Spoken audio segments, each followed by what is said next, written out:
Hello, everyone, and welcome to episode 2 of Take the Throne. If you watched us last week, we did our recap of the last season of Game of Thrones. We did all of our predictions for season 8. Already, the majority of my predictions are wrong, which makes me happy. So that's fair. Things definitely are not going in the order I thought they'd go in. That's perfect. I love when this show surprises me. We've got a lot to talk about. We've got a great panel to do it, so we're going to get right into this episode. We've got returning to the panel this week, Cody. How's it going, and how did you like episode 1? Yes, I liked episode 1 a lot. I said it last week. Whatever Game of Thrones decides to do, I'm okay with. Except one glaring thing, and I'll talk about that later. But the show was what I wanted. I wanted a little bit more, maybe, but after that many days, 500 something days, it was good to get a nice ease into the show. Definitely. I completely agree with you, especially because of how busy this last week was with Celebration and all the amazing live events that we had. It was nice to kind of ease into things a little bit. Hopefully, this next weekend, after everything is crazy or less crazy, we'll make the episode crazy. So that's perfect. Also, returning to the panel is Robert Parker. How's it going, and how did you like this episode? It's going great. I liked this episode a lot. This was pretty much exactly what I wanted from the first episode, which was like, hey, here's some characters who haven't met in like tons of seasons, even since episode 1 of the entire show. It was reunions, it was converging subplots. The time for like sitting around in gardens talking about politics is pretty much over. And I really liked that everybody is just coming together. We only saw 2 locations this entire episode, and I think that's a good thing. We're really condensing it down. We're focusing in on all of the characters that are still alive. It set up the stakes that we still have. It's like, okay, here's who's on what team. Here's who's alive. Here's what's coming. Here's a little bit of Greyjoy stuff. Like, this is what's going to happen this season. And I loved that setup. I thought it was all done very, very well. I agree completely. We're going to get into all the details in just a few minutes, but we have returning, or not returning. He should have been returning, but he was busy at the last episode. We have Sandy. How's it going, Sandy? Thanks for joining us. We hope that you can make it for all of the episodes after this one. What did you think of this episode? Well, thanks. And I kicked myself for missing last week just because I really wanted to talk about what could happen. This episode was awesome. I loved it. It really just jumped off of where we left off from last time. And Robert said it exactly right. The politics of stuff is going to be sort of in the like background, little things flittering in the background. But the time for that, it's over. It's time to get everybody together. It's time to fight. It's time, to do whatever they're going to do. All the little inside stuff is almost immaterial at this point. It's all about humanity versus the White Walkers and the dead. I can't be more excited. I mean, I watched this with literally off the edge of my couch the whole time. So yeah, it was great.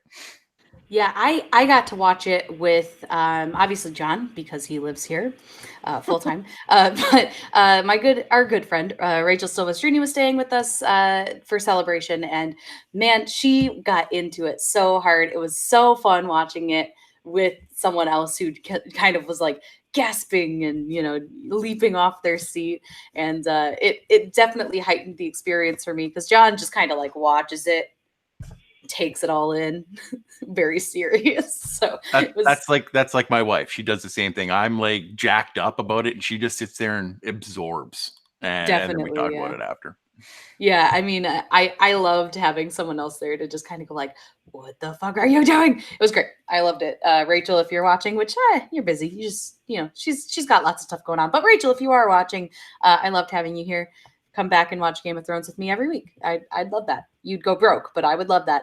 All right, so let's get into Game of Thrones talk. We've got a lot of stuff to talk about. We're going to go through each section of the episode. We're going to break everything down, give our opinions. First thing we're going to talk about is the first thing we saw, the new opening. I didn't know how they were going to handle the opening because obviously previous to this season, you saw every single place in Westeros and also, across the seas. We saw everywhere. And I didn't know how they were going to handle this. And they made, minor alterations and basically just said, okay, here's Winterfell. Now we're going into the crypts. Now we're going to the wall. Now we're going to King's Landing. And then we're going underneath King's Landing. They just showed the main things that we'll be seeing as we move along. I really liked the change, because we know things have narrowed down to a very small focus in this season. And I like that they didn't just, do the original opening. I like that they changed it to show this new thing. Let's get everyone's opinions on the new opening. I know it's not a lot to talk about, but it still kind of gives you some hints about what we might be seeing later down the road. So Sandy, since you didn't join us last week, why don't we start out with you? What'd you like about the new opening? Okay, so I'm one of those people that the first time I ever saw the opening, I really enjoyed it. And as it moved episode to episode, I got more tired of it. So I love the opening. I'm not a big fan of the song. Just because it stays in my head for like 90 days. And I find myself humming it all the time.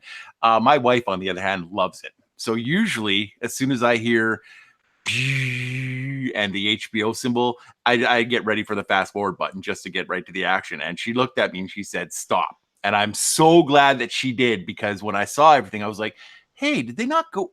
Hold on a second. Did they miss that? What? And I was doing that the whole time. And we were rewinding it and looking at all the places that they went to.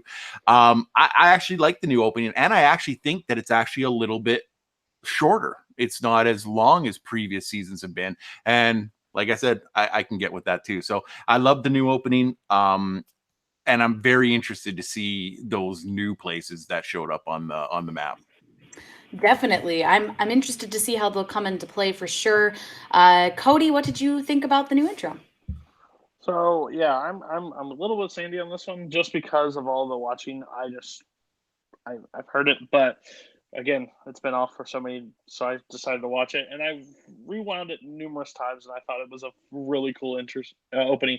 To the throne, to the wall where it was down, where you kind of see the ice like traveling north, or traveling towards King's Landing and them, which was an interesting view.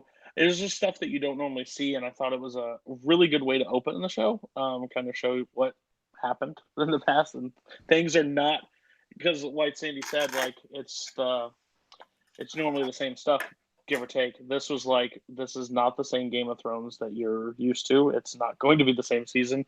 Not everything is going to stay intact. So it was a pretty cool opening. Yeah, I mean, for the changes they did make, I know it's the same song, it's kind of the same premise, but I think that the fact that they did make the change to it was very smart on their part. Robert, did you see anything in here about any locations as our expert Game of Thrones analyst that you want to talk about? It's a big title. But no, I just echoing what everybody said. I like how they kept it simple. I think that's the episode in general and the opening as well. They're keeping it simple. They're keeping it very, very focused on the stakes. I really like that they went into the Winterfell crypts, because there's a lot of theories about how that location is going to come into play with like the White Walkers rising the dead, like maybe an undead Ned Stark, or a Catelyn. There's lots of theories of stuff in the Winterfell crypts. Obviously, a very important scene in the crypts happened in this episode, probably the most important scene of the episode. So I really like that they showed us that in the opening for the first time. Yeah, I think that was probably my favorite part when they went and went into the crypts of Winterfell, because you know something big is going to happen in the crypts this season outside of this episode, because in the trailer you see Arya kind of running through the crypts at one point. They're going to come into play. They've always kind of come into play in each season, whether or not it's kind of more of a metaphorical type thing, or a lot of big things have been talked about in the crypts. It's where basically the entire show began with Ned Stark being given the hand of the king's ship. position, the hand of the king's position. Sure, that's what we'll say. But like a lot of big things have happened down there. That's all I'm trying to say. So I kind of expect more to be going on than just what we did hear about. Let's move into Winterfell, because the majority of the episode happened in Winterfell. And I'm going to guess the majority of the next 2 episodes are going to happen in Winterfell, and we'll just forget that the rest of the universe exists. So this week we saw a lot of reunions. We saw a lot of new meetings. We also saw a lot of exposition. Just a lot of exposition. It needs to happen.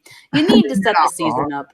But man, there was a lot of exposition. I love it, but at the same time, like, I want to see some people get killed. We'll get there. It did happen. It can't be Game of Thrones without some death. But we start out the episode with Dany and Jon finally arriving in Winterfell. I love that they skipped all the let's travel and we're going now. Like it's basically like 6 months of traveling that we just skipped, which is perfect. We get the reunion between eventually Arya and Jon. Didn't happen right away, but when it did happen, it was a great mixture of things. Also, Arya and Gendry and Arya and the Hound. Basically, any scene with Arya in it, I absolutely adored. Jon and Bran reunited, which was great. Dany finally meeting Sansa.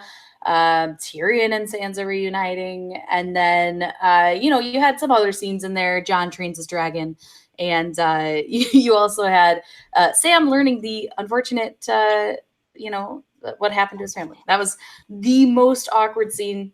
Sam has all the awkward scenes in Game of Thrones between this scene and the one where he is learning to be a maester and he's like cleaning things. And there's also poop and food. Super gross. But Sam gets the best scenes. That's what I'm trying to say. Right. Let's go around the board. We'll talk about Winterfell. We're going to spend a long time in Winterfell because they spent a long time in Winterfell. Just give your general thoughts on this section. There's another thing that happens later we're going to talk about because I think it leads into what we expect from the next episode very well. So only talk about the things I kind of mentioned. If I forgot something, we'll talk about it later. And yeah, so we'll start it out with Rob. What do you think about the Winterfell section of this? What parts stood out? And, what was your general kind of plot line that you were picking out of this one? Yeah, this was definitely like the episode of reunions, obviously. The one scene that really stood out the most, besides the very last moments of the episode, were actually Dany and Sam talking. I thought the actor John Bradley, as far as showcasing an acting performance, this was the best of the episode.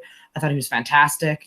That scene was heartbreaking. Like, he almost just completely broke down in front of her. He reunited with Jorah after a really long time. So that scene where she's like, oh shit, whoops. And he's like, I guess I still serve you, but also I'm about to go cry in the courtyard. That scene really stood out. And then the other one would be definitely the reunion between Arya and Jon. I mean, they haven't seen each other, I think, since episode 1 of the show. And seeing their reunion was really, really great. Seeing how Arya is like, she's more connected to her family than Bran, but she's still distant. She's still different. Like, they were talking about Needle, and she said, oh, if you had to use it, and she goes once or twice, or like when she sneaks up on him, like she still has not found a way to completely realign with her Stark identity. And I think that's really interesting about her character is she wants to so badly, but she's done so many things and she's gone through so much shit that she just can't quite hit that point yet. Yeah, I mean, I'm kind of with you there. I think definitely one of the high points of this entire section was that scene with Sam and Dany. He does a great job, and I say it's awkward to his credit because easily this could have just been like, well, I hate my dad, so that's fine, and like my brother sided with my dad. I still love my brother, but like it's cool. No, he is such a kind-hearted character that as soon as he found out his dad had died, you could see it was affecting him, even though his dad hated him. He still has this tenderness in his heart, and I love his character for that. And then he learned that his brother died, and my God, my heart was breaking for this poor man. And he had to walk away crying. But I mean, it was an awkward conversation, but that is a perfect thing. That's exactly what needed to happen. It made you feel so bad for him. And then it led to this great moment. Ooh. Ooh, it led to this great moment where my dog jump scared me under the thing. Later on, we'll talk about it in just a minute, I'm sure. But yeah, it was a great performance by him, a great performance by whatever her name is, Emilia Clarke. Definitely one of my favorite ones from her, honestly. So I'm with you. I'm with you on that one. Let's shoot it over to Cody. What you think about the stuff in Winterfell? Yeah, Winterfell was, I mean, the best part of this episode by far. I mean, because they spent the most time there. Plus, the other stuff in where we go is King's Landing is just nothing for me, really. But like, it should have been called The People That Stare at Each Other in King's Landing or in Winterfell, because every time you look, someone else is staring at another. If it's not the dragons staring at Jon, it's Bran staring at everybody. And if it's not Bran staring at somebody, it's like Arya from afar. It's just, but they say so much. I think it's I guess we're just going to touch on it the entire time. Sam and Dany stuff is the best thing that happened in this episode, besides the thing that we'll talk about later. It kind of shows how Dany is just numb to what she does almost at times. She's kind of a heartless, you know what? And that's fine because of how she's had to be. She doesn't have that option to be the carefree person that he is. And Sam is the total opposite of what Dany is. Sam is like, holds his emotions. His emotions are all over his sleeve. And you can even see it in the scene. Brings up his dad. You see his like, he's upset about it. But once you bring up his brother, it's just like, it like crushes him in a different way. And because him and his dad didn't have the best relationship. But at this point, his brother, in his eyes, didn't do really anything wrong. So for somebody that doesn't understand the Game of Thrones is Sam, but Dany has to play it the best way she knows how, and that was the best way she could have done it at that time. Maybe not the best, most tactful, but that's who she is.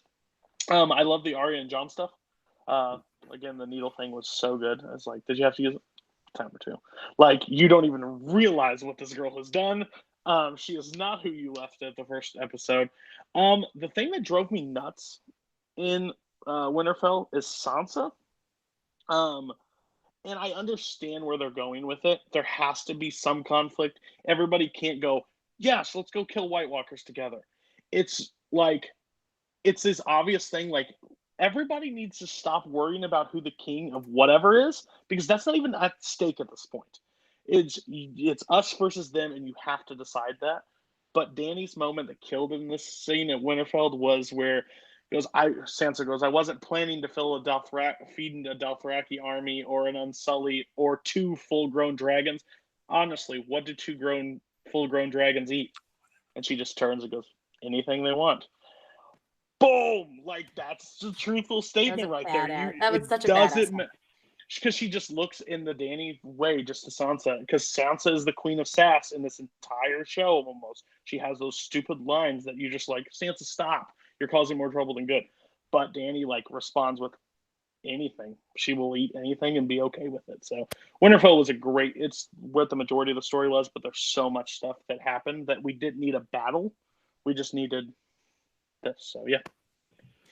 Yeah, I mean, I'm going to agree with you about Sansa, and I know in previous episodes and then in that the Rankum show that we did, I stuck up for Sansa a lot because I do think that she is, I mean, you know, she's played very well and she's had a lot of character growth this entire time, but I feel like she did take a big step back, and I understand, like, I agree with you. I understand why they're doing what they're doing with her character. You know, Dany is a huge threat to her, and she is playing the game. Like, she's learned the game from the master. She learned the game from Cersei. She learned the game from Littlefinger, and she's playing the game just as well as any of them.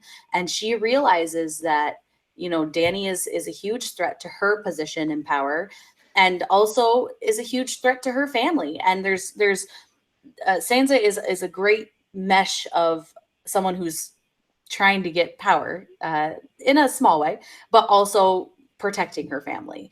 And you saw that a little bit with Arya as well. I loved that moment between her and Jon where she was so excited to see him, but at the end of the thing, she was just like, I'll do whatever it takes to protect my family. Sansa's the smartest person I know. I'll stick with her over anything else. And you could kind of see it like, damn, she could literally kill Jon if he tries to do something that tears their family apart or does something that would, hurt the family. And you really see how broken Arya really is because she's a cold-blooded killer now.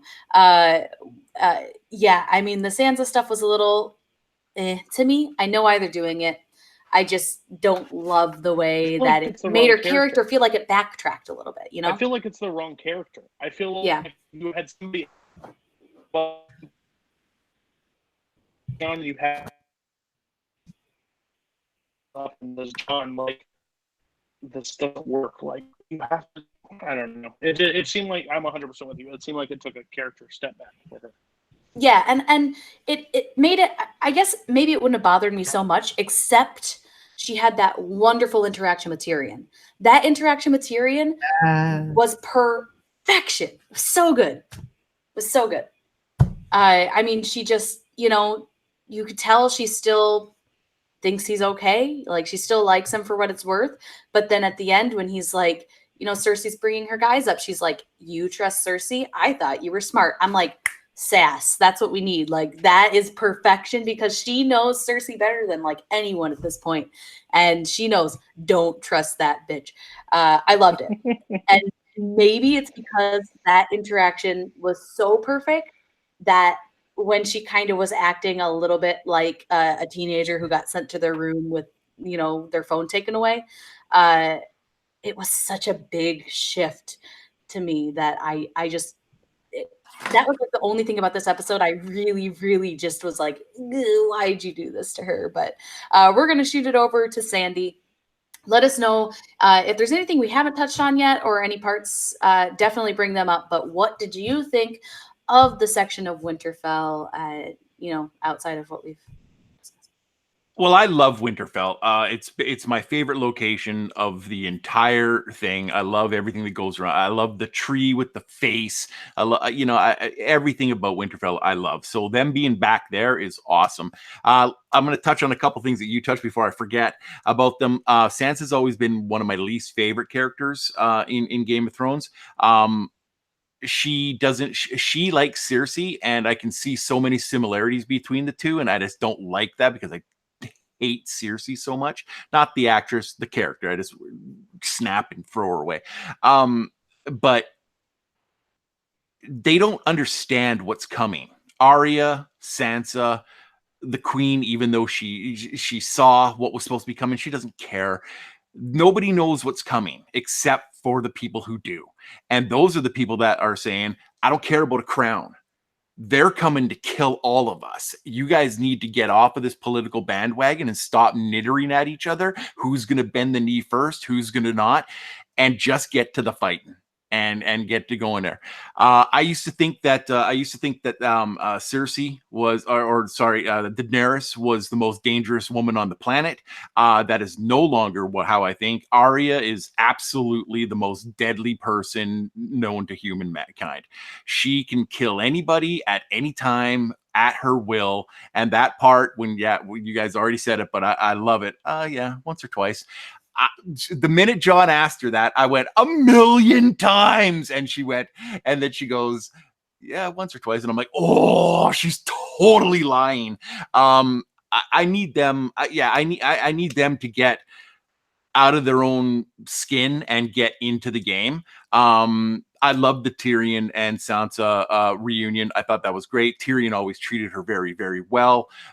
Didn't abuse her in any kind of way. So I dig that. I love that. Well, we're gonna find out in the next episode, because my actual two favorite reunions were Arya and the Hound. I love that, and like how he looks just down at you. That's a cold-hearted bitch, aren't you? I love that. She just nothing on her face, just blank the whole time. Not a smile, not a frown, not an anger, not just. And that was it. And the dude is he's bigger than me and this tiny little girl, and he's afraid of her. He's like, all right, I'm just gonna move along here. And then we haven't talked about it yet, but because it comes up, but Jamie and Bran. Oh, we'll get. We're to gonna that. get to that. Oh, so don't I'm you not worry. gonna We'll talk get to too that. much We'll about get it. to that. But that was literally my favorite thing in Winterfell this time around. That meeting at the end. That's how Tyrion is going to finally understand that nobody's coming from the capital. Nobody's coming from there. And so I think it's not only important, it's symbolic that the two met and what's going to happen afterwards. So everything about Winterfell this time around, the Sam stuff, you guys hit on it already, absolutely crushed me inside. Like, it hurt my own soul to see him struggling so hard not to cry. I get that Daenerys is kind of an aloof kind of person, and just, I do what I do, and that's just the way it is because I'm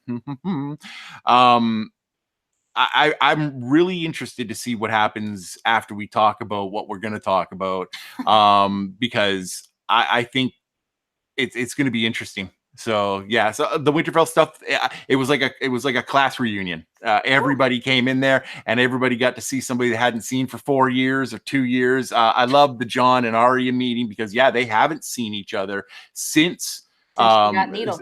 Since she got Needle. That was it. And then she went to the capital, and everything happened after that. So everything about it was great. I could literally rewatch that whole episode just for the meetings.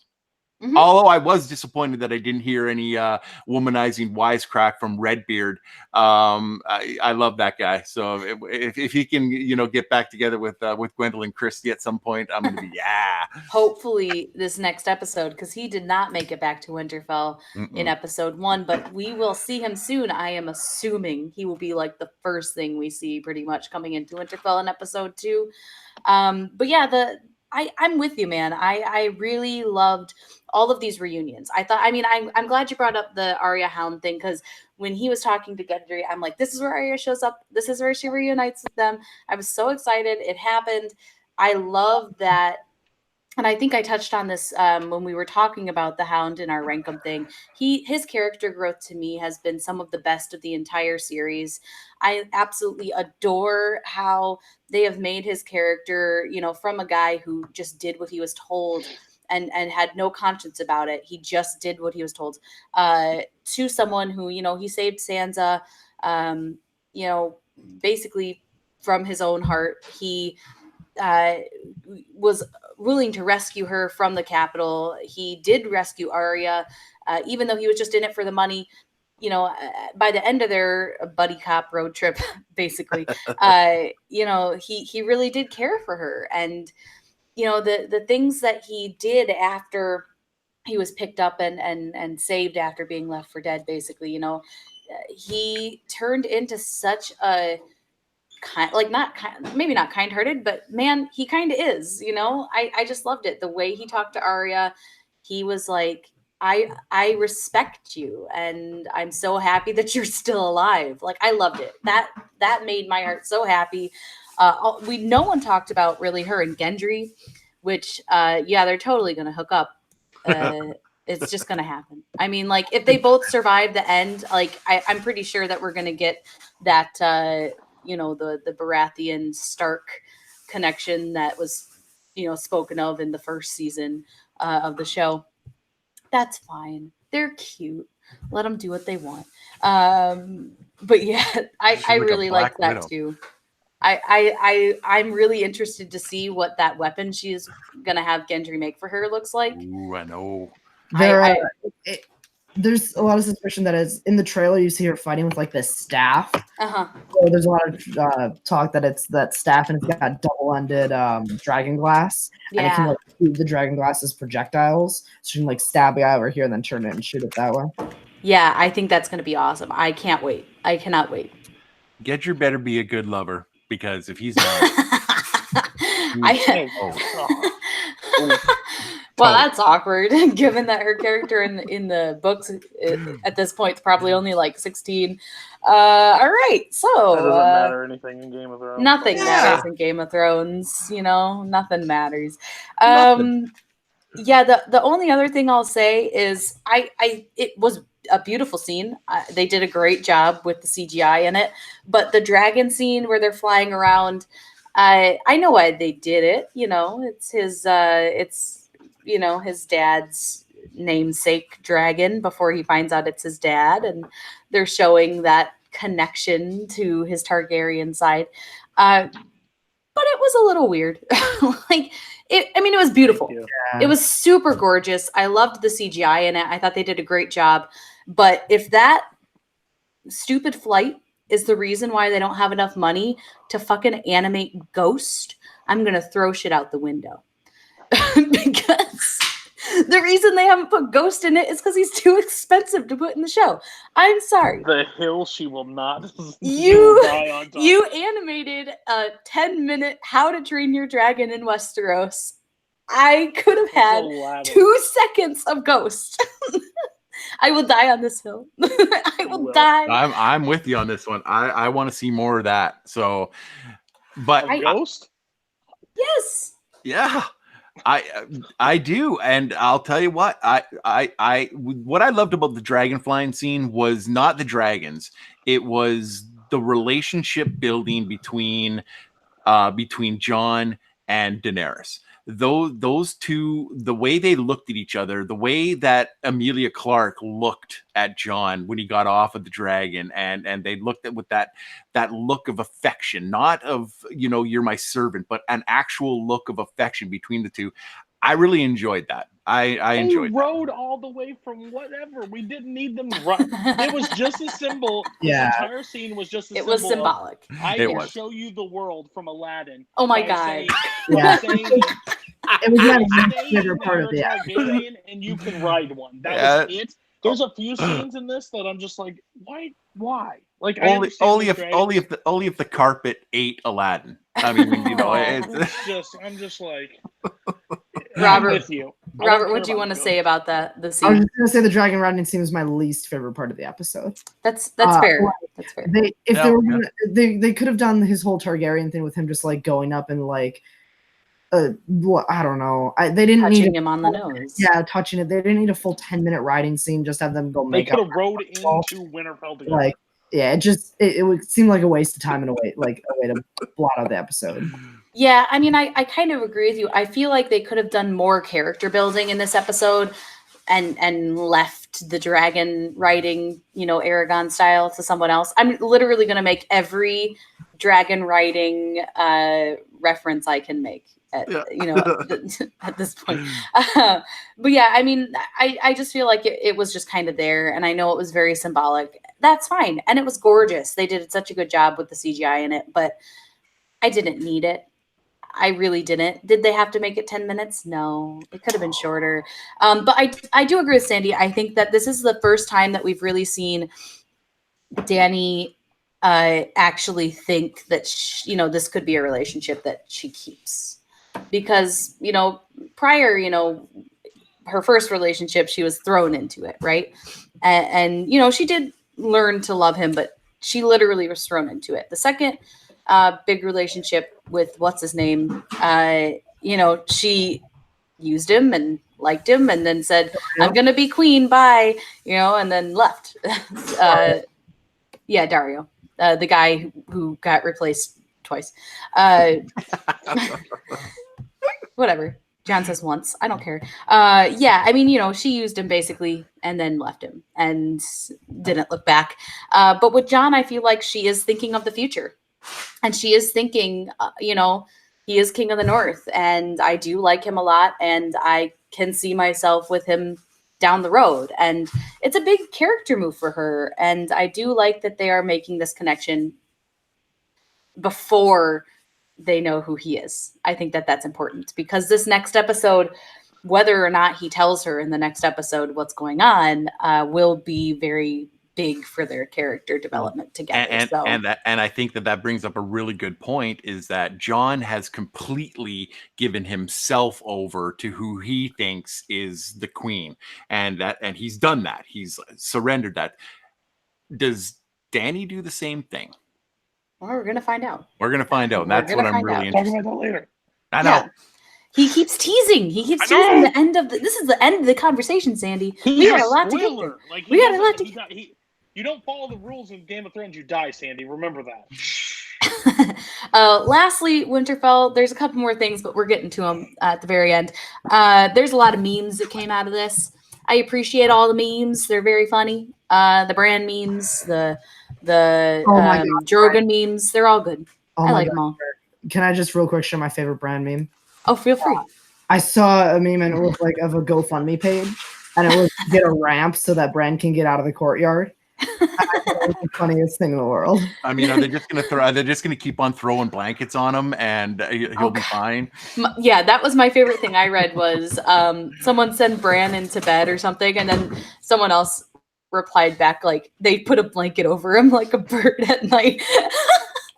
Yeah, that was perfect. The memes have been killer with that first episode. Well done, all you memers. You've made me smile a lot. Let's move on. We've got a little bit of King's Landing to talk about. Basically, the only thing that happened in King's Landing is Euron showed up with the Golden Company. No elephants. I am upset. I don't get to watch a dragon melt an elephant. I mean, what? Come on, Game of Thrones. Come on, Game of Thrones. So I have Ghost. So they would not even bring up the elephants in the first place if they weren't gonna show up later on. Like if they were just gonna sit here and say, "Oh, why didn't they come?" Then like they wouldn't have even I think they're gonna show up no matter what, one way or another. Yeah. Whether the Golden Company has like a second fleet that they're sending to Jon and Daenerys or something like. There's no way that they spend this much specific focus of Cersei being like, I want an elephant, to like not have them be there at all. Yeah, I mean, I get it, but I also kind of think them saying like we're not bringing you elephants is literally like them closing the door on that. It could go either way, where they're like Cersei throws more money at them and then there's elephants. But yeah, I really did just want to see an elephant get burned to death by a dragon. That sounds like a dream of mine that I never knew I needed. Outside of that, like Cersei and Euron do it. That's pretty whatever. And then Cersei orders Bronn to kill Jaime, which is a big shock. And Tyrion, yeah. But that's a big shock. Can we first answer something real quick? One of the most unnecessary scenes in the entire Game of Thrones. You could have met Bran anywhere on the face of this planet. Like I always get yelled at with my wife because it's blood tits dragon. Like, that's what Game of Thrones. Yes, and like just the most out there, just opening scene. Like I guess you had to get your fill in for the season. You had to get enough wink, wink, nudge, nudge. Like, your fill in. Nice. Like, good. Gosh. Yeah, well done. But yeah, like that I think is a huge moment, like saying that the guy that he's literally helped both times, he's shared so much screen time with both of them. Now, hey, you have to kill them.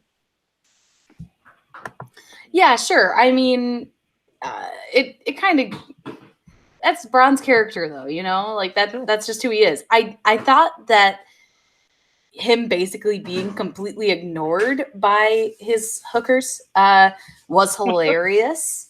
Was so funny. Honestly, can we stop talking about the dragons? Right. I was laughing so hard, and I think that's probably why they did that, was because there wasn't a ton of comedy in this episode, and there's always some sort of comedic aspect to these episodes, where there's not a lot of battles going on, because you have to have that to counterbalance the insane violence you're about to get. So I thought it was a funny scene and definitely fitting with Bronn's character. Did it have to happen? No. Am I glad it happened? Yeah, I am. It just felt like they had to hit a quota.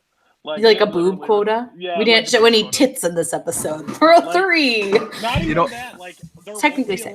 There won't be a lot through the rest of the season, so we get them all in episode 1, and we don't have to worry about it through the rest of the season. It just looked like they were hitting a quota. I That'd be 100% cool. I 100% agree with that. I'm actually going through a rewatch of the entire series right now, and I'm actually cataloging every episode that has a scene with hookers in it. And so far, it's a lot. So Yeah. yeah, they had to. I mean, if they're going to get it all done now, give them a quadruple. Give him 3 in one shot. And yeah, that I was laughing hysterically when they were all sitting there, girls on top, 2 on the side, and they're all talking dragons. They rip the flesh and tear it and burn it, and he's just sitting there going, like, what the? What did I Seriously? pay you guys for? Yeah, exactly. So I Yeah. was killing myself laughing. That was great. I definitely think that the biggest thing to come out of King's Landing isn't Euron. It's not like the elephant thing. I definitely think it's that Cersei has completely abandoned all hope of Jaime surviving. She is completely on her own. And I also think that this is a really big symbol that Bronn is going to die this season. I think that's fair. If after the first episode, like before the season aired, who knows, take your random bets on who's going to live and who's going to die. At this point, if I have to say the character that has the highest odds of dying, it is Bronn. Because there is no way that he crossbows either Jaime or Tyrion. He spent like 2+ seasons with both of them separately. He has such a history with both of those guys. He has said so much that he'll do anything he has a price, no matter what. But I think this is one thing. I think this is the final straw. He will not do this no matter the price. He is going to have honor as a character, and I think he's going to finally die with that honor. The other end of this is that he tries and gets killed trying. And I feel like that would be a great way for them to throw a loop into it, because I think at this point everyone's kind of figuring he won't do it because he really like Tyrion's one of his best friends. Jaime he saved at risk of his own life, and he didn't have to. Like, he got nothing out of saving Jaime from a dragon, like literally nothing. Outside of what he was already getting. Like, he didn't get anything extra from that. You see, I don't think he dies. We'll find out. I don't think so. But... I think that somebody else dies saving him. And I think that changes his entire perspective, that he now has to honor whoever did this by joining the fight. Exactly. Oh, man. But what if it's somebody that he was close with, and that person saves him, and then all of a sudden he's no longer a mercenary for hire. He's now a warrior. He wants to do the right thing, and he hooks up with Tyrion and Jaime. Not literally. Yeah, not literally. No, although it is Game of Thrones. So, no, I think that that's possible, because I just, if anybody's gonna die, I don't know if it's gonna be him. I don't know if it's gonna be him. I know how I want to die, but I don't think it'll be him. Oh, Theon, absolutely. Counterpoint. Oh. It could be that he does try and go through with it, and Pod gets killed because he tries to protect Tyrion. Oh, my heart! If that happens, I'll cry. Oh, I will cry. I hope so. Because he tried to protect them, then Bronn will get killed because he tried to assassinate someone. I think that would be very Games of Thronesian. It feels very games like that. That feels like something that could happen. It would be completely heartbreaking, which is why I'm kind of thinking in my head, like, I could see this happening in Game of Thrones. Like, there can't be too many character redemptions, like, I feel like there have been so many big character redemptions where they've gone from being, out for themselves, and now they're like, oh, I'm going to help people. I feel like there's got to be a couple where they stay true to the characters they've been the entire show. And Cersei's definitely one of them. Like, she is not being redeemed. There is a 0% chance she's being redeemed. Euron, he's not going to change his heart. There's people who won't, and there are people who will, and then there's people in the middle. And they're kind of like, will they, won't they? And I kind of want a couple of them to fall on the other side of the line. Whether or not, I think that it would be super heartbreaking if Bronn decided to go through with it, but at the same time, I could see him doing it. I wouldn't be too surprised. Can I just call an audible real quick? Sure.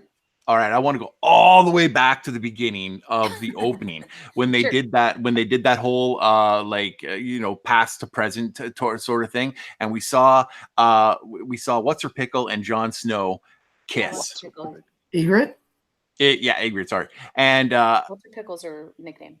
yeah, so I have a theory that she's coming back as a White Walker, and he's gonna have to fight her. So Didn't he burn her body? I don't think so. I don't remember. I think he might have. I think because they burned all of the corpses, right? Oh. I think that they. I think. Possible. Yeah, at think the end of the Battle of the Wall, they had a big old bonfire. Did Yeah. they? Okay. Big old bonfire. A Nice big old Robert. bonfire. I think he took her out past the wall to do it before he went to go meet with Maybe. Mance. But I believe that all of the corpses were burned. All right. My husband is emphatically shaking his head. Yes, John. Egret. Yeah. He burned her. Yeah, he burned her. Okay. Says John. Well, there we go. Like this. I haven't got to that part of my rewatch, so there it is. Well, I'm sorry. We will see some undead giants, so that's something. That's going to be awesome. But yeah, so Cody, is there anything else you want to say about this King's Landing nonsense? Euron or Cersei or Bronn? I hate Euron. I hate Jack Sparrow. I don't like I know. anything about him. I really don't. I understand why some people like him as a character, but he is literally a waste of Dirtbag. space for me. He was less Jack Sparrow. Yeah, he was less because I guess he didn't have like a bunch of people to talk to. He just had two people in the courtyard. If there was everybody, he'd be like, what?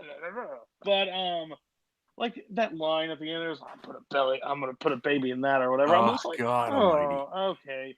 It just looks like Cersei with her famous line that will probably be quoted forever is the like, you have to earn her or whatever, which is Yeah. I mean, Cersei. You want yeah, to clean her, yeah. Yeah. I'm it. with Rob that I think that it's definitely apparent that Bran dies. And then I think it's very apparent that she doesn't believe Jaime's coming back, and she's just going to live her life however she sees fit because she actually has no like remorse on anything anymore. She's just who she is. So yeah, King's Landing pretty boring for me actually. Of this episode, I didn't get a ton from it. I mean, it had good moments, but I could have done without them even going there. To be honest. Yeah, I mean, I know why they did because the Yeah, next absolutely. couple episodes are going to be so heavy Winterfell. We need to still remember that King's Landing is around, because they're going to have a huge part to play in the end half of the season. So we definitely need to keep them at the forefront. I thought that Cersei was fantastic in this episode, though. Like she played, she was playing amazing. Lena Headey did such a good job in this role. I want to know how much time has passed in between these season, or the end of season 7 and this season, because she's supposed to be pregnant. She don't look pregnant. No. And She I chugging wine like a boss. well, they don't really know that causes Well, any sort of issue. when she talked to Tyrion in the finale of last season, he offered her wine and she said no, and that's how he figured out that she was pregnant. No, she okay. As someone who was pregnant, you stick your hand on your stomach, an astute person goes like, either she's got a stomachache or she's pregnant. And what she was saying as she rested her hand on her stomach, just so, like, it was very, like, the way she did it was very. She definitely turned down wine though, so like she did. And the only thing with that is, like, back then, like, people drank wine because the water wasn't safe to drink, so they didn't really know that wine caused a bunch of birth defects. But maybe it was kind of like something for the people at home, Well, I mean, we know they know that stuff doesn't, cause birth defects because her brother and her have been knocking boots for years.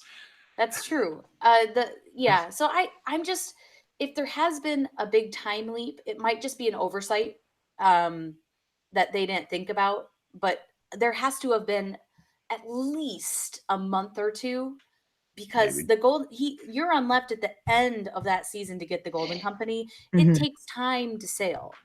And they also had to travel by horse all the way from the Dragon Pit to Winterfell. Right. It takes time to travel, so there has to be at least a month or two. Not that the last couple of seasons have really cared about timeline. Timing. I'm well aware of that. But there is a timeline happening during this thing, and they've been fairly good with keeping things, people aging up and everything within the timelines. So them having an oversight, her being basically at this point potentially 3 to 6 months pregnant. I don't care how skinny you are. You start looking pregnant when you're like about 4 months pregnant, 3 or 4 months pregnant. Like you would be able to tell a little bit, even if she's only 3 months pregnant. I'm just, to me, that's a big oversight if it's something they missed. Or my theory has always been that she's not pregnant at all and is just using it to control her brother. I'm kind of leaning towards that direction with her not looking pregnant at all. She was just using it to make him do what she wanted. So Rob, anything else you wanted to talk about with Cersei? No, we hit it all. Awesome. What about you, Sandy? Yeah, the Pirate King I want to drown. Cersei, listen, Lena is one of the best actresses on TV right now. She is playing one of the most horrible people known to exist, and she does it flawlessly. I don't like how she uses, I don't like how the show kind of lets her. She's the queen, and she's got a bloody Frankenstein monster there, and the dude is like, "Hey man, you want to hit it?" And she's like, "You're so rude," but eventually just like goes, "Okay, yeah, come on over." I'd like her to be a little bit more queenie, you know what I mean? And like not take. Listen, I'll take your fleet after I cut your head off. So you want to talk to me a little differently? Do that. The rest of it's pretty. Everything that was exciting. I mean, of course, that she's not sending anybody. She's going to fortify King's Landing, and she's going to stay there for as long as she can. The rest of it was just okay. It was sort of like the Dragonflight. It was a waste of 10, 15 minutes. We should have just been over in Winterfell the whole time and maybe done a little bit more close to one of the castles, close to the wall where the other guys were. Yeah, I mean, I won't say it was a complete waste of time. I did like the development, and you have to have a little bit of it in there, given that it is the new season. But yeah, there were parts of it that I could have done without. And I didn't like that she gave in to him. I think that she literally said, "You have to earn it." And then like 5 seconds later, she was like, "All right, let's bang it." Yep. It was a little weird, but we'll move on. The other thing that happened at King's Landing that we probably won't talk for very long about is Theon. He rescued Yara and he didn't die. And I think we all wanted him to. So who knows? Maybe soon. I refuse to speak of this character. So we won't go to Cody. I hate him. So we won't go to Cody. But yeah, obviously he rescues Yara. He was very good, right? Like he rescued Yara. He basically did it almost solo, which who believes? That's cool. Who believes? Good for you. He's a trained warrior. He knows how to fight. He just needed to get his mojo back. Theon got his groove back. And then, unfortunately, Yara kind of just goes and does her own thing. I would have loved to see either them both leave and me not have to watch Theon in upcoming episodes, or them both join Dany. But whatever. She's going back to reclaim the Iron Islands. Theon is going back to the north. And so we're all going to get stuck with him for another couple episodes. Sandy, do you have anything to say about Theon? Since I know Cody doesn't want to say anything. Well, I'll say this: that rescue attempt, man, what a set of balls on. Oh, hold on. No, I was wrong with that one. It was just a great scene. I got in there. He may not have had the goods, but he got through. I agree with Cody 100%. There is no way that he gets 3 people get onto a ship and get through to where, like, the most heavily guarded king's ship, his ship where she's kept, and 3 people get in there and silently escape with the sister. What I really enjoyed about that scene was when the sister finally got untied. She must have been tired. Her arms must have been fully, but she couldn't really move her arms or her legs that much. and she headbutts him to the ground. I love that character. I think she's a great character. I love what her reasoning was. I'm going to go back to the Iron Islands, take them, because if the North falls, this is the only place they can come to. This season for me is all about redemption. The people that we want to redeem themselves are going to. And I think Theon is in that category. I don't like the character. He could die and I wouldn't be upset about it. But I think him going back to Winterfell to hang out with the Starks and to fight with them is his way of going, I was a dick. I'm really, really sorry. Something got into my head. I'm here to fight and die with you guys if I need to. And it's the same with Jaime. It's the same with all of those people that are coming back. It's all about redemption. He's going to die. Like, he's going to die, and it's going to be doing something to save somebody because he's been a coward this entire time. He's going to do something heroic, and he's going to bite it. Thank God, because I can't stand that character. I'm so glad that John Wick killed him. Yep. Shout out to John Wick. Yeah, so I think my thing about Theon, since he didn't die saving Yara, is that he probably is going to have to redeem himself to every Stark, right? Because he's gotten Jon's approval. He redeemed himself with Sansa by saving her. And at this point, I highly doubt Arya will ever forgive him because she's a cold-hearted bitch. But Bran, I don't know that he has the emotion to forgive anyone, but I do think that the only person Theon really has to set himself right with is Bran at this point. So he comes back up, he saves Bran. I feel like at that point his character is redeemed. If he dies during the process, I think that poetically it makes it better to give his life to redeem his character. I do like that. And I can see that easily happening. So that's where I'm shooting. That's my new theory. Since my first theory with him didn't pan out, I'm just going to make new theories and he's just going to keep living and I'm just going to keep dying on the inside. Rob, what do you think about Theon and Yara? Yeah, I mean, I think it was worthwhile because they did really set up that, like, he had to go and do that at the end of last season. Like, he was kind of reborn, like, on Dragonstone so that he could go save her. I think her going back to the Iron Islands is great. I think Yara is a really underrated character in the show.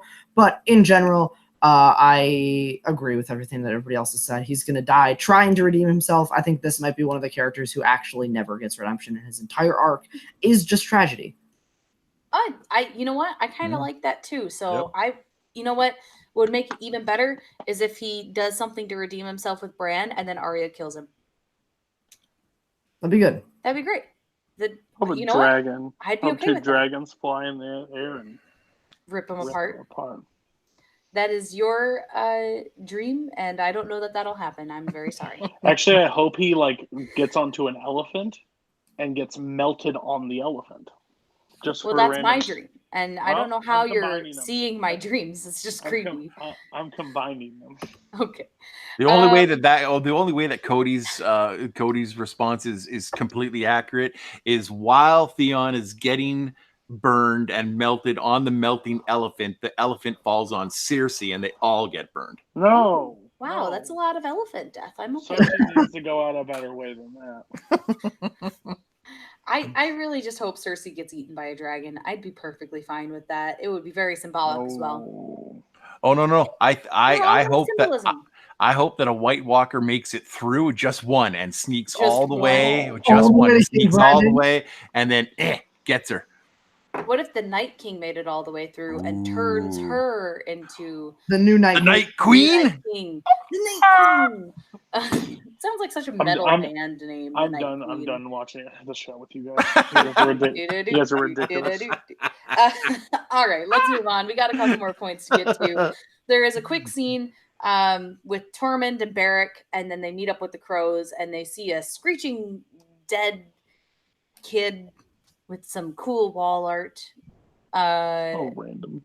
It's a random scene, but it was a cool scene. Like, this was like the darkest this episode got. And it kind of was a good reminder of, look at all the happy things that are happening. You know, like everyone's happy and meeting each other. And even the people who aren't happy meeting each other, it's still kind of happy. And then you get like a screeching undead child with like a bunch of limbs around him burning. It was a good reminder of the darkness that is to come. It was also a great way to pull in, Tormund and Beric Dondarrion, to remind us, like, hey, they're still out there. They're coming. They're going to be the catalyst for, Winterfell knowing that they're on their way, and it was nice to see that the crows are around still. At least the ones we care about are still that are still alive. It's good to see them. I don't have much to say about this other than the creepy kid was creepy. Rob, anything you wanted to share about this scene? No, just that like the kid is the one that Sansa set off at the very beginning of the episode, Yep. and that it's good to see that Tormund and Beric are still alive and fighting. Yep. Yeah, I found that a little sad because that kid I thought was pretty cool. He was just kind of happy to be there. He had a funny little interaction, my lord, my queen. I just thought it was kind of funny. But then he died, so oh well. Kill all of our happiness, Game of Thrones. What about you, Sandy? Yeah, it was a couple of minutes of the show. It didn't really affect me in any way. You're always happy to see, the people that you think might have gotten chewed up already, that didn't. They made it out. I need them, to survive a little bit longer for whatever reason. But the kid was just like it's like it's like red rum. It's just creepy, and I didn't need any more creepy in Game of Thrones. But yeah, it's great. It's great. It's funny when you see when they go to someplace new and you get a bunch of new characters. All of a sudden, I'm like, wow. Who are we going to see? Do they got somebody that we haven't seen in a little while? Have they been in a ditch somewhere after somebody tried to whack them and they found them on the side of the road and there they are and you're like, yay! And none of that happened in this one. So I mean, it was what it was. I'm interested to see what these groups that are in different places, how they connect the threads and decide to battle what's coming. So it was there. It was just a little tease of what's happening with them. So hopefully we'll get more of them next episode, and sort of see what's going on. But I mean, I think we're going to say this after the end of every episode. Yeah, we'll probably see more of this in this episode and then more of this because we're always hoping for something from the next one. So, oh yeah. And we only got 7 left. So sure. Yeah, there's only so many episodes we can get. The only thing we didn't talk about with Bran, sorry, jumping way back, was he definitely was like the fan at home who was just like, guys, we only got 6 episodes. Let's move the plot along. Because everyone's like, hey, how's it going, buddy? And Bran's just like, guys, we only have like 7 hours to tell this story. Let's go. Chip chop. We don't have time for this shit, guys. For this shit. We have 7 hours to do this, Speaking of when we see Bran and Jon, when they first see each other and Jon walks up to him and says, "You're a man." I thought the line that Bran said right afterwards was very interesting. Not yet. Not yet. So I'm wondering what's going to happen to him to turn him into the man. Like what's his next arc? Because he's going to play something in this whole thing. He's sitting there like a wise old sage in his wheelchair. Mm-hmm. He's got to do something with it. There's the theory that he is really the Night King. I hate that theory to death. Ooh. I think what's going to happen is after the Night King dies, his powers go away, and then he can not be the Three-Eyed Raven anymore, and then he can be a man. That would be cool. That's the only thing I have to think about with his character arc moving forward. I detest him being the Night King. I just detest. I hate that theory too. Me too. I don't like it. I don't like thinking about it. It's just a dumb theory. Cody, yeah. Did you have anything to say about Tormund and Beric Dondarrion? Oh, hey, they're there still. Like that was just that's those scenes in the show. Like you're like, remember these guys? They didn't die. Like I hope they know as Game of Thrones fans that we're not thinking that this character is just going to be dead and the only thing we're going to hear back from is, oh, he passed away or he died or his world. Like it's not, those characters are not the ones, like if the crows or whatever, that could have been a possibility, like them wander upon them.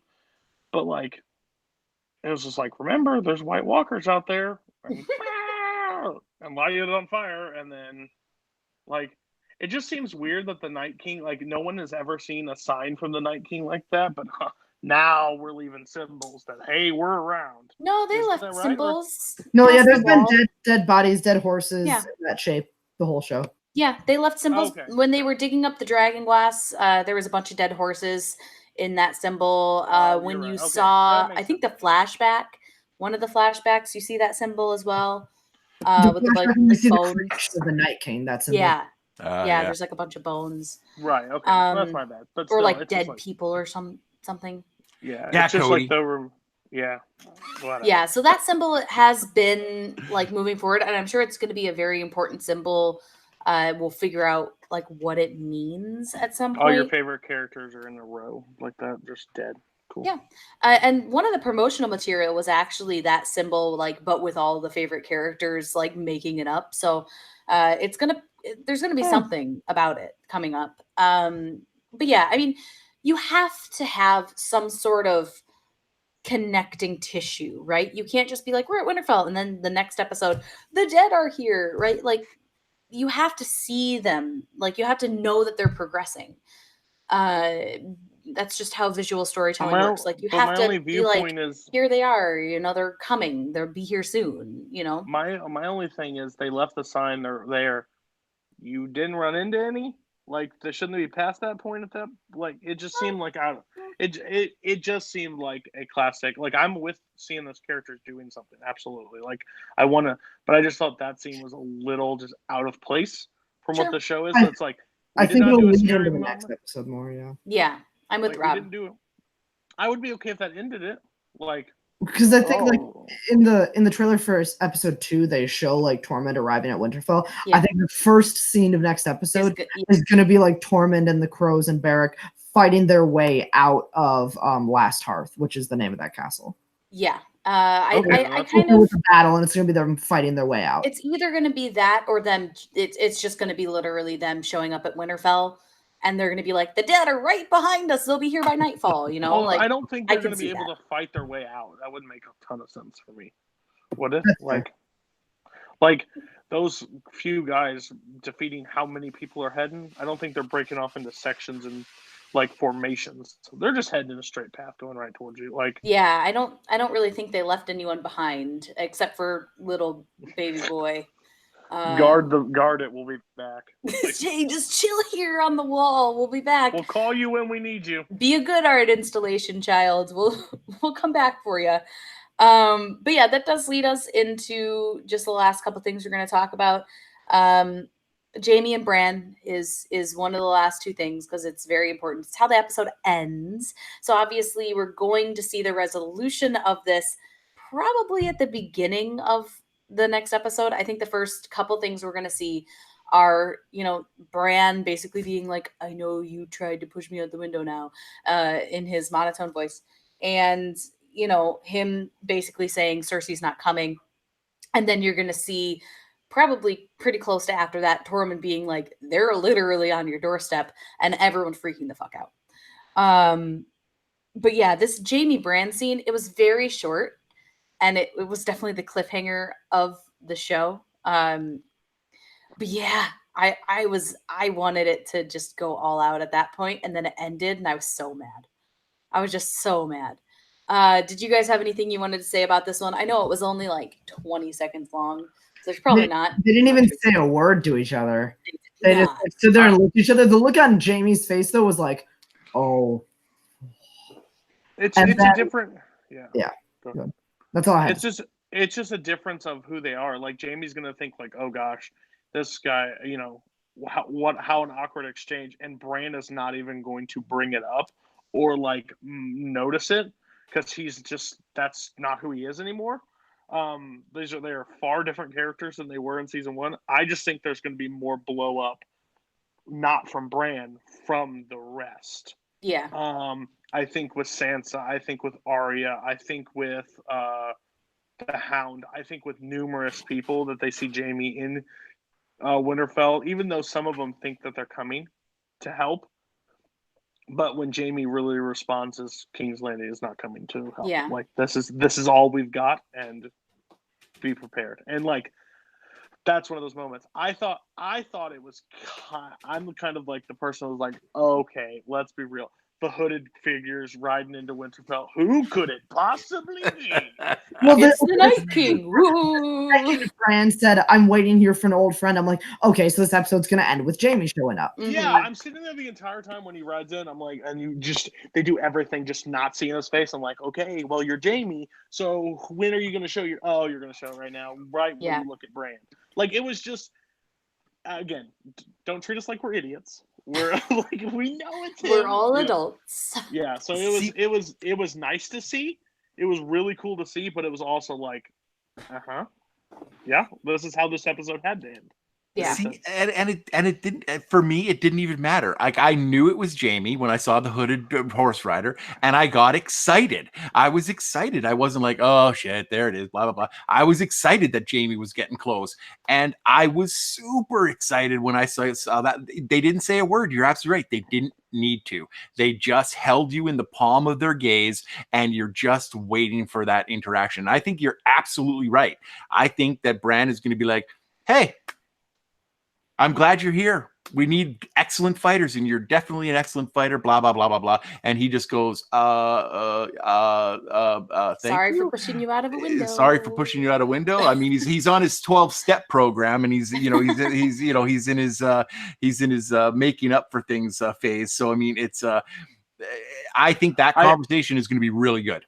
I don't think it's a blah blah blah. It's just the obvious cliffhanger, and they just drew it out just a little bit too much. Like I almost would have liked, I don't know, something. Well, we'll talk about it, but yeah, I would have liked something more towards that moment than Jamie. Like I knew Jamie was arriving, and I knew that him and Bran are gonna. But I'm more excited for the next episode than what the moment meant. Everyone else episode. interacting with Jamie, I think, is going to be way more interesting than Bran.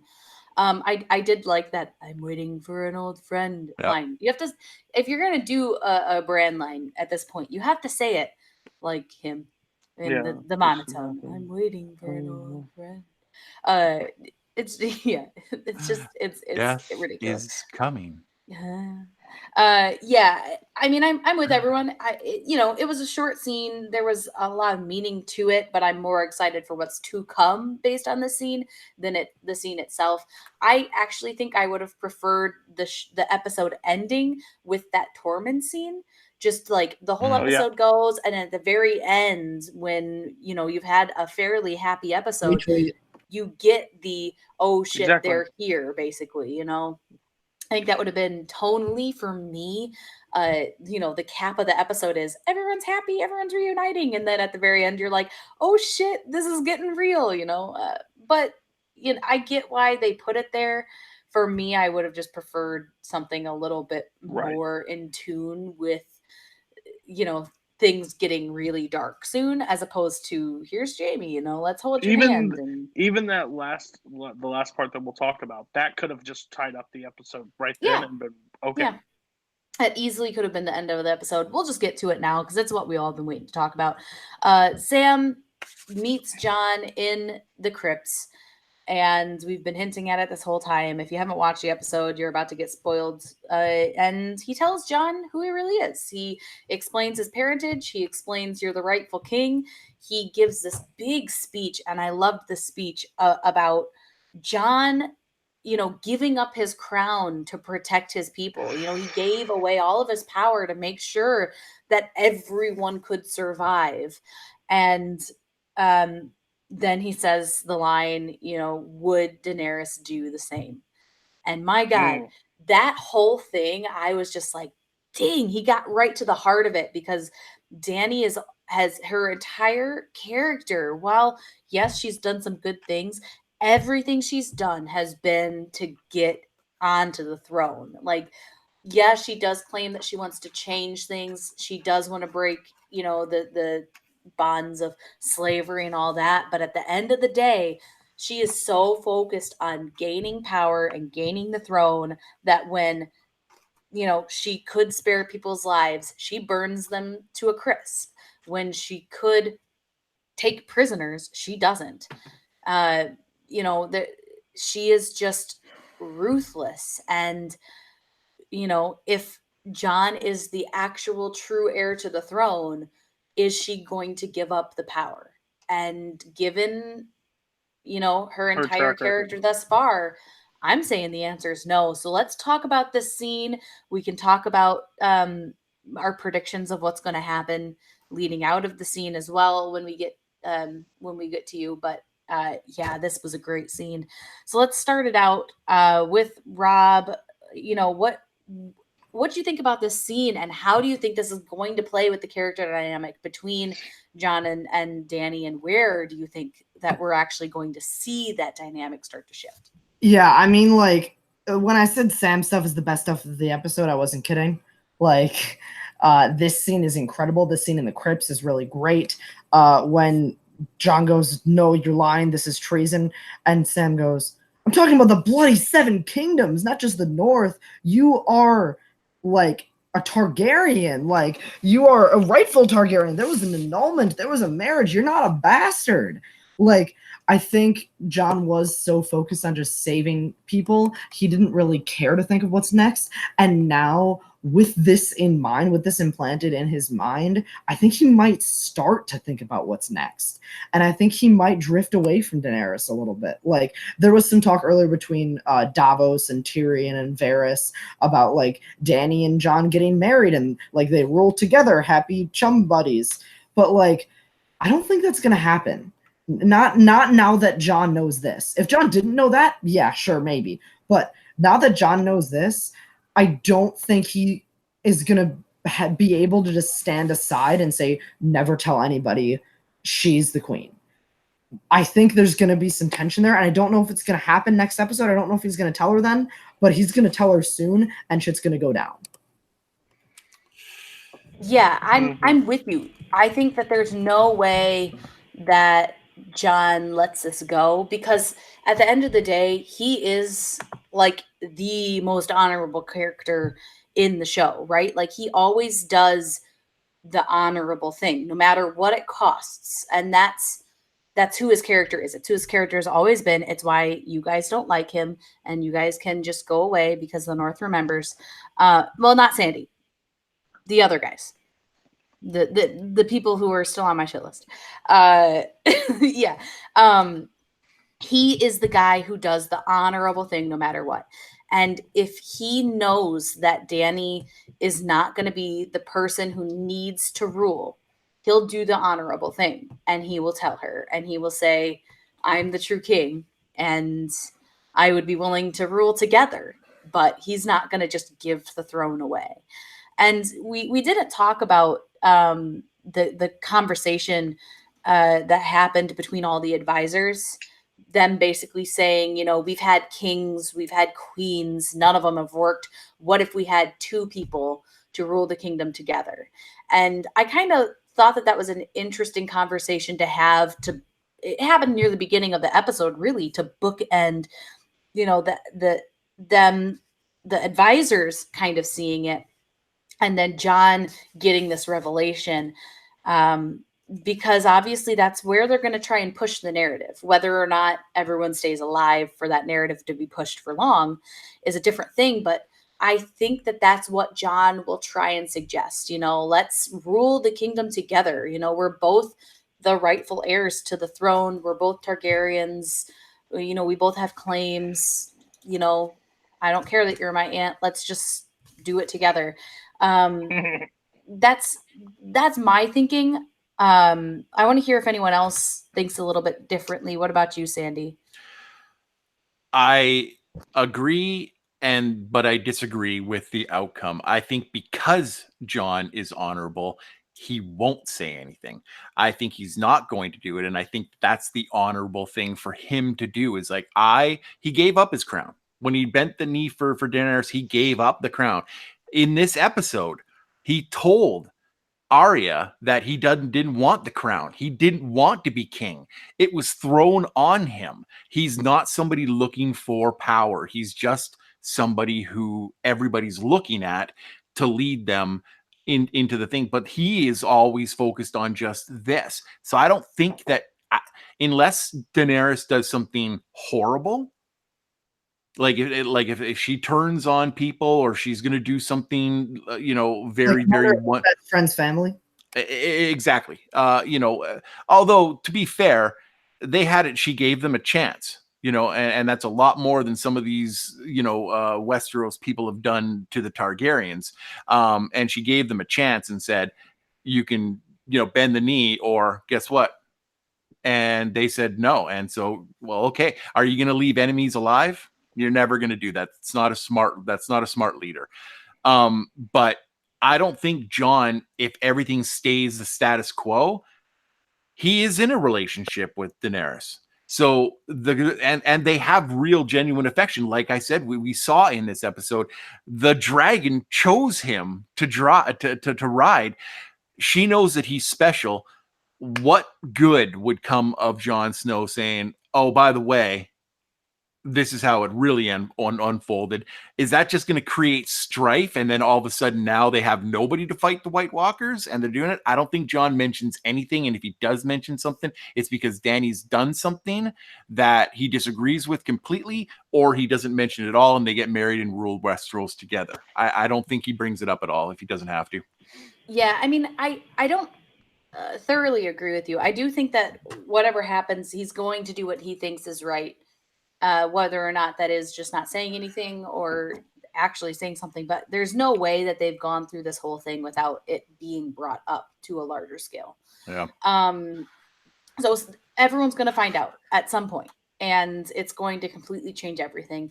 I don't know that it'll be before or after the big battle. Jon might not want to bring it up before the big battle where they are relying on her dragons. But yeah, I'm really torn with this one because it could go a lot of different ways in terms of when it happens. Because in my mind, it's going to happen no matter what. And that's fair. It could, and it might not be Jon that does it. Like that's saying, Jon might not be the one that does it. It could be Sam. Sam, we all know, has a little bit of a, toe tripping over his tongue, kind of thing, and he blurts things out sometimes. So it could be him. He could say it. Somebody else could know and break it up. Bran knows exactly. So I think Spider knows. Honestly, I think he knows. I think he's known the whole time. He knows everything. And he's there. I do agree with you. I think that it'll probably come out no matter what. I just don't think that Jon will be the one that does it unless something catastrophic happens. And that's fair. Cody, what do you think about this revelation actually finally happening, and where do you think it's going to kind of lead us? So yeah, I'll touch on the scene first. Like after the show, like they did the breakdown of why they did stuff. And for it to all focus on Jon Snow's pretty much face the entire time as he gets the revelation from Sam. This thing that happened with Daenerys set the direction to say it, because I don't think he would say it right away because he doesn't, but he was so pissed at Daenerys at the time. He's like, it's not hers. He's like, and you see Jon's like reaction, which I think will come into play later, is when he's like, are you talking about the most noble man in the North, blah, blah, blah. Like he's pissed that he's even uttering that Ned Stark's a liar. And he's like, Daenerys is the true king. And Sam's like, well, she shouldn't be. And like, just instantly just mad about it.